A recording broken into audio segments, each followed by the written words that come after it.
I recall recently being amused by some of the quirks of recommendation engines of the type you might find on YouTube, Facebook, and the like. If I'm not mistaken, it was Zuckerberg himself that gave the example of mothers who were interested in DIY baby food, who were then subsequently exposed to anti-vaccine content, as if to erroneously suggest that the latter follows naturally from the first.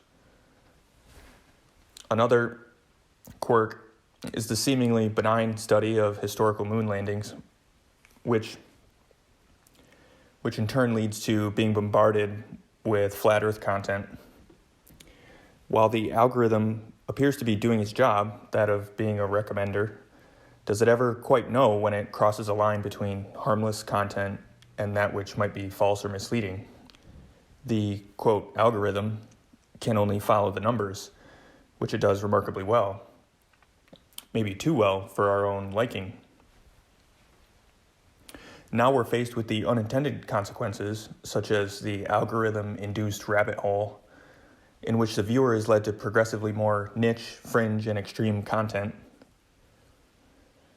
Such specialized or niche content may be accurate or it may be fictitious, but the supposed truth is often unknowable and indeed irrelevant to the recommending algo naively optimizing for clicks. The problem has understandably sparked a need for smarter algorithms and effective moderation, but at the same time reveals the larger issue of just how much human intervention is optimal. By what criteria are we to judge the effectiveness of such moderation? Is it even desirable to impose moderation on the algorithm if it means being less effective at giving recommendations? We like to think we have the discretion to know the difference between the factual and the utterly insane. But do we possess that same power when viral content spreads its tentacles into mainstream culture? Media can have a profound effect on our beliefs and perception of the world, and no doubt there's great motivation to create and spread the kind of media capable of influencing the culture at large. Media is a broad topic encompassing everything from entertainment, politics, products, food, education, and health. But rather than nitpick any one area in particular, I'd like us for a moment to examine the elements of culture sort of in the abstract that allow us to take it for granted. It's easy to lose track of the causes and origins of cultural trends. We might exaggerate their importance, and once entrenched, we find it difficult to see the world any other way. Herein lies the problem. The culture exists in everyday life insofar that it resides in the minds of people, but the content of culture, the memes and so forth, are by no means bound by physical nature. The content is quite often comprised of stories and myths. We have long-lived traditions of telling stories and will freely make room for the fictional and fantastic without demanding such memes be factually correct. The media then reflects back those cultural values, but the problem comes when we mistake media programming for authenticity. The central claim here is that media can't be relied on as the source of cultural values. It can only reflect those values that have already emerged elsewhere. Consider another example to illustrate the disconnect between cultural trends and mass media. Before it became a dieting phenomenon, the word keto would have never appeared as a marketing term on food labels. It was only after it became a cultural trend that marketers caught on and began designing products to respond to the demands of customers. Frankly, marketers don't care if you eat keto or tofu. They care about what you buy. So there's a certain lag time between, quote, true organic culture and the sort of secondhand culture that's passed down through the media, of which food advertising is only a small part. In contrast to the media lagging cultural signals, we might also ask whether media is capable of creating or influencing our thoughts and opinions. That is the media ever upstream of major cultural phenomena? My instinct is that yes, it's possible, though potentially more difficult than the reverse, that being bottom-up culture. It's also a growing concern of mine that people come to adopt modes of thinking that are received by mass media rather than arising from the ground up, in effect outsourcing entire frames of cognition. This is in fact the primary aim of psychological tools like propaganda, which is nothing new to human societies, yet requires we stay vigilant of who or what is on the other side of the screen. I'm not pointing fingers or advocating for the rejection of culture by all accounts, so to give the devil his due, if I had to steelman the role of media, I would ponder what would qualify certain types of media as, quote, authentic. I suppose public service announcements, education, the arts, and the pursuit of knowledge might fall into this realm whenever they're forthcoming and relatively unassuming, i.e., in the spirit of raw human expression. Culture in itself is not the issue. Humans are creativity machines, and we love to share. But media that's popular for its own sake can quickly become a vector for dangerous ideas. Dangerous in the sense that they might produce wasteful or unproductive results, or give the illusion of group cohesion when actually causing erosion of the social fabric. Perhaps you can think of examples of cultural idols that are inevitably captured by motivated opportunists with an agenda. We see this, for example, when someone with a modicum of success starts to sacrifice quality content in exchange for more fame, money, or engagement. Suddenly, success itself becomes the object of the creative endeavor rather than cultural value. Whether we're fanatic or infuriated by the current events, we continue to feed the engagement machine by participating in it. Liv Bowery, if I'm saying that right, she's brilliantly articulated the issue, stating that we can rage against the machine, but what happens when the machine learns to feed on rage itself? Liv refers to this trap as a modern-day Moloch, a false idol for which we'd sacrifice our firstborn if we thought it might improve our good fortune. This is clearly a case of ugly incentives. No conspiracy is required to explain the collective insanity that can emerge from otherwise rational actors. People will respond rationally to incentives. That much isn't a crime, per se. But we do so while competing within a game that's poisoned by grave and systemic flaws. That's not to say the game was not at one time wholly innocent, but as we fail to recognize when the fruits have soured, the further enveloped we become, and we lose the ability to course correct. The experience of success in such a system only reinforces our own delusional rapture, and the system as a whole produces distorted outcomes. If it's not already clear why any of this is relevant, we're living in a time when it's difficult to know real from fiction, info from misinfo, the plausible from the downright loony. We have the internet to thank in part for that, though I'm optimistic these are only growing pains amidst a larger evolutionary arc. Meanwhile, we're in the middle of it, grasping for something solid, not realizing that our own attention is the real resource being commodified with every click, tap, and scroll. If you're not the sole guardian of your attention, it will be swiftly stripped away from you at every turn. Our leaders are well aware of these issues, and yet, ironically, the effort to steer public opinion through the media only exacerbates issues of fear and mistrust. We instead end up with a kind of ministry of truth, whose only tools of moderation are censorship and coercion, which can only produce a highly sanitized and bizarre stream of politically correct gibberish. Now, I'm attempting to describe a phenomenon that can in fact be very subtle, because it isn't always one message or piece of content that's overtly jarring. Rather, it's the combined total of media when it becomes incessant and pervasive, like 1,000 paper cuts. However, there's an internal through line connecting each bit that is a hallmark of social engineering, which essentially boils down to a sense of paternalism, for lack of a better word. The effect is one of disempowerment and self-sacrifice. You're hopeless on your own. Our greatest fear, perhaps, after all, is being left alone, forgotten, or ostracized. We're told that the outside world wants to harm us through germs, war, and terror, foreigners of all kinds. Therefore, you need shelter and protection. In a sense, you come to depend on the very thing abusing you, and one can remain oblivious to this dynamic as long as you're firmly assimilated.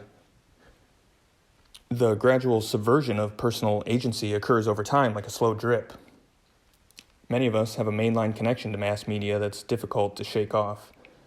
Interesting, though, is that after the period of disillusionment that comes with severing ties to the media machine, repeated exposure to it becomes repulsive. Surely I'm not alone in this feeling, and part of it may just be the slow churn of the generational zeitgeist. A man named Yuri Bezmenov said it takes 20 years to fully demoralize and eventually re-educate a society to a new normal. Naturally, since adults will tend to cling to traditions, while an impressionable youth slowly mature into the next cohort of marketers, influencers, and leaders. In the 1970s, Yuri went from being a spy for the Soviet Union to a full-fledged Westerner living in Canada and the US. As a journalist, he went on to give lectures on the exact science of what he called ideological subversion, a propaganda tool that was levied by governments on both sides of the Cold War. He can be seen speaking online, and his insights are both eloquent and profound. But Yuri didn't just predict the kinds of cultural subversion we witness across the world today. He instructed it. In a particularly eerie example, to a room full of Americans oddly chuckling the whole way through. Alas, Yuri, or Thomas Schumann as he was later known, possessed a charismatic, if cynical, sense of humor. Terence McKenna said, "Culture is not your friend." And while he wasn't afraid to put it so bluntly, I don't think he meant that all culture is evil. If anyone should be credited with being a force of creativity, Terence is certainly high on the list. Still, I think there's value in dissecting what he may have meant by such a statement. We know intuitively why trusting culture is logically absurd. If you psychologically took on board all the programming we're exposed to, you'd be nothing short of a neurotic mess. Time is limited, and there's simply too much variability in media to derive a coherent signal. Often the content we're surrounded by is conflicting or contradictory, so instead we pick and choose the messages to entertain. To take a pointed example, imagine seeing a message about the need for gun control, followed immediately by an ad from a company that sells firearms and home security, etc. The recipient of such a frenetic news feed won't easily hold two conflicting views of the world at once. He or she will likely resonate with one more than the other. This polarizing effect of media is unfortunately the state of play in American politics, to the extent we hardly recognize the other side as human. The solution that marketers have found to such varied lifestyles is to target the existing audience of a brand and then make assumptions around the preferences of those individuals for similar products. Of course, this type of marketing is an imperfect science relying on correlations. So access to larger sets of consumer data becomes the name of the game. Advertising has gone to the uncanny extreme of targeting you as an individual and serving you exactly the kind of ads you're most likely to be impressed by based on the data you've voluntarily given Google and Amazon, for example, through your search and buying habits. In a way, I'm not entirely mad at it. I would prefer my apps know me and know what I like, but actually know me, right? Not just scrape my internet history. From the fact that I tell the algorithm what I click on, it doesn't necessarily follow that the algo can tell me what I should like or prefer. Serving me ads of products I'll never use doesn't help anyone. Sure, I'm open to being recommended things that I didn't previously know I'd be interested in, but it's here that things get dicey, because at some point the human needs to step in and exercise discretion.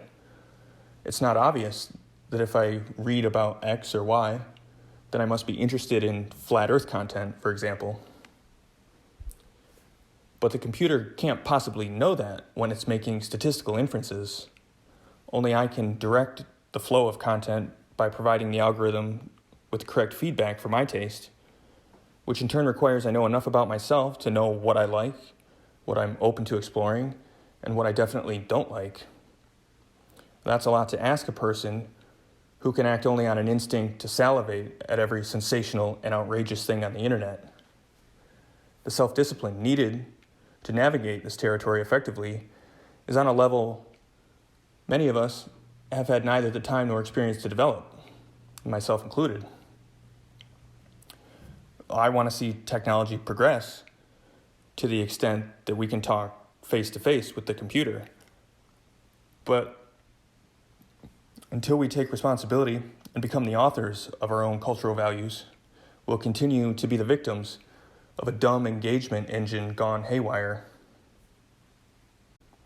I say we need to be the authors of our own preferences, and yet you're never quite the same person from day to day.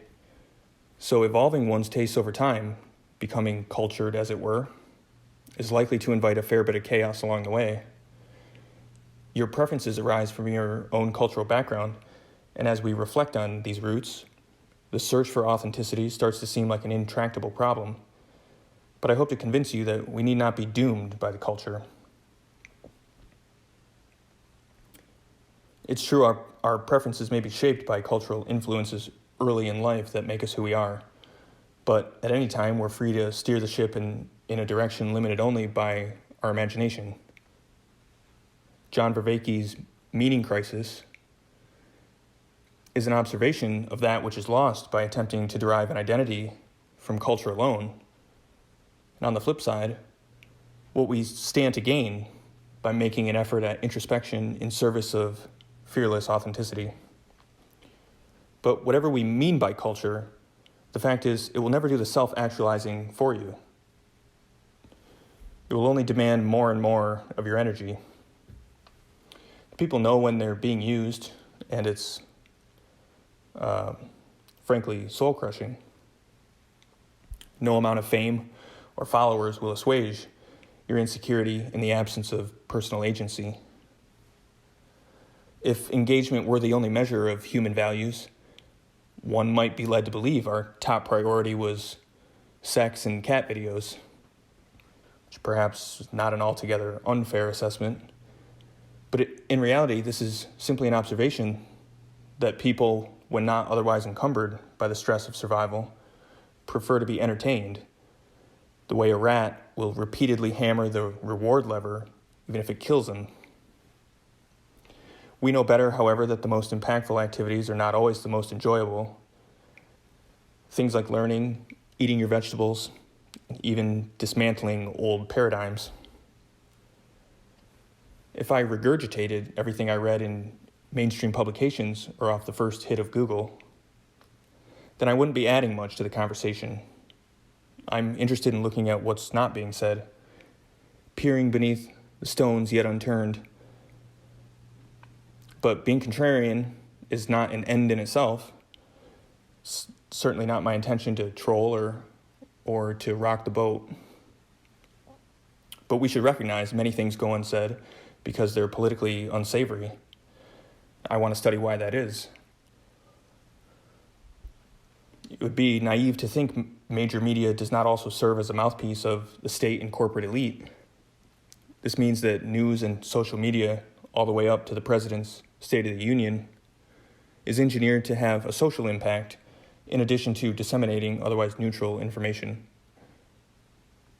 for us as citizens to remain ignorant of views outside the Overton window is a perfect recipe for things like ethnocentrism and xenophobia. So actually, we have a duty to think outside the box, lest we fool ourselves and grow increasingly divorced from anything resembling true culture. You wonder why I would entertain fringe ideas or go out of my way to seek non-dominant paradigms. And it's because you don't need to look for dominant mainstream viewpoints. They are pervasive. And so I already come pre-programmed with certain modes and patterns of thought. My job then as a critical thinker is to supplement that with alternative, even opposing viewpoints to gain clarity, insight, and nuance with respect to challenging questions. The sign of a good logician, if I can use that word, is to articulate the opposing arguments as well or better than his own opponent. And if the debater can pose a compelling argument while encompassing the views of his interlocutor, only then does he have a shot at persuading him. Too often we fail to empathize with the other side and end up talking past one another. Every time we resort to personal attacks is another missed opportunity for growth. The problem with dominant and accepted opinions is when everyone agrees, the conversation loses the nuance and richness of debate, the things that enable learning to occur.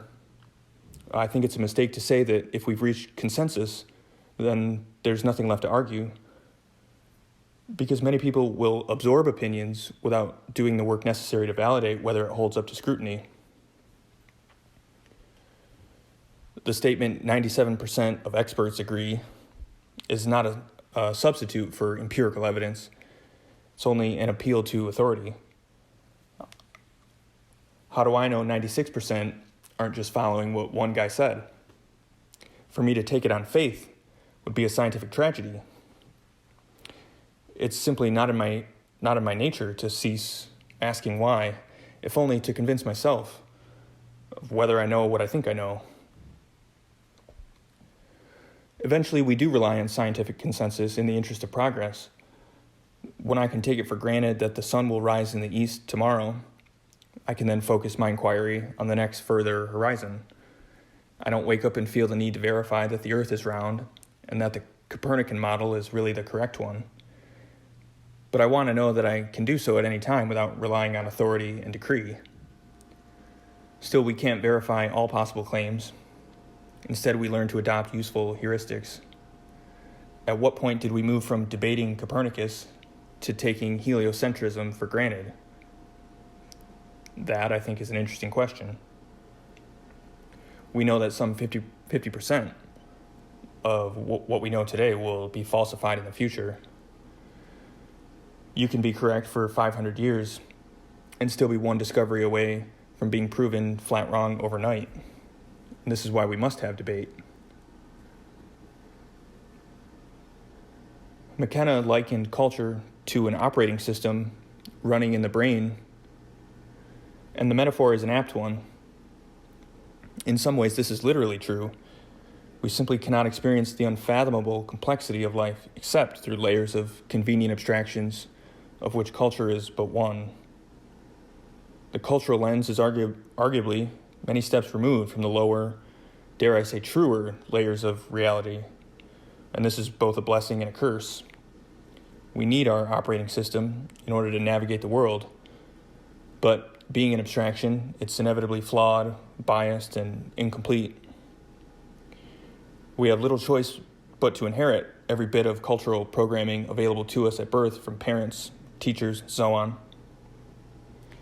As we accrue cultural value, our operating system comes to house our entire worldview, our religion, indeed our most deeply held beliefs.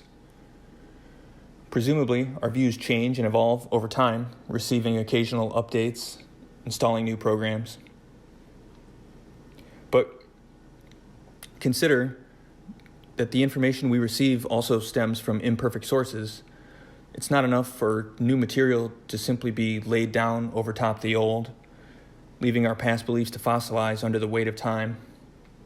Occasionally, we have to take out the trash do housekeeping, sorting the good from the bad, even uprooting entire paradigms that have become stale or no longer contribute to our making sense of the world.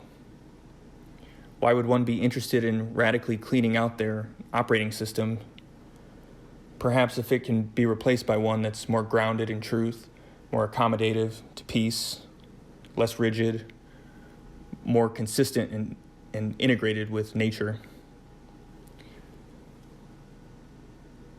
If you go long enough through the world believing in the culture you're brought up in, eventually you find cracks in the system, a glitch in the matrix. In short, you find life isn't the Disney movie you thought it was as a child. Life is full of illogical and painful things to confront, enormous amounts of suffering all around us, disillusionment, greed, cruelty, and inequity. How one responds to those moments of abrupt shock can indicate their propensity to push back constructively on the culture or otherwise retreat back into the cave of ignorance.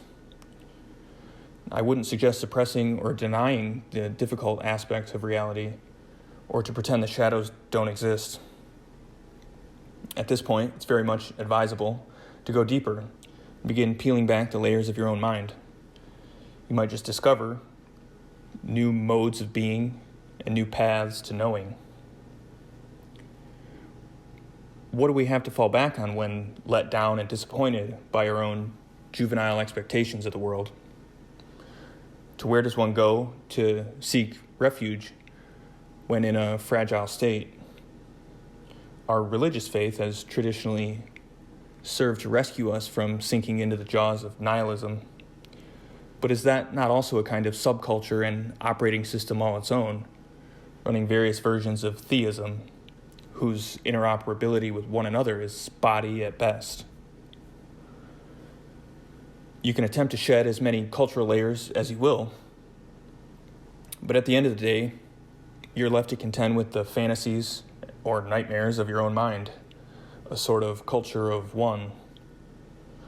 It ought to be worth exploring who it is that goes through life deriving pleasure and validation from the outside, and equally seeks comfort and security when afraid and unsure. True culture is not handed down and passively received. It must be manually extruded from the womb of imagination.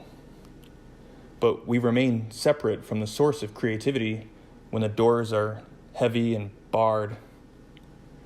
This is a call then for us to start hauling out the cultural garbage by the truckload and discard one by one anything that's false, superficial, delusional, distracting, and unhelpful. I think you'll find there are many such beliefs we carry totally unknowingly, that is, until we dig deeper. We find out who we are, in a way, by identifying the things we're not. In the process, we begin to feel much lighter in being. See how light you can get, until moving through life is no longer a chore and a slog, but a fascinating adventure at every turn.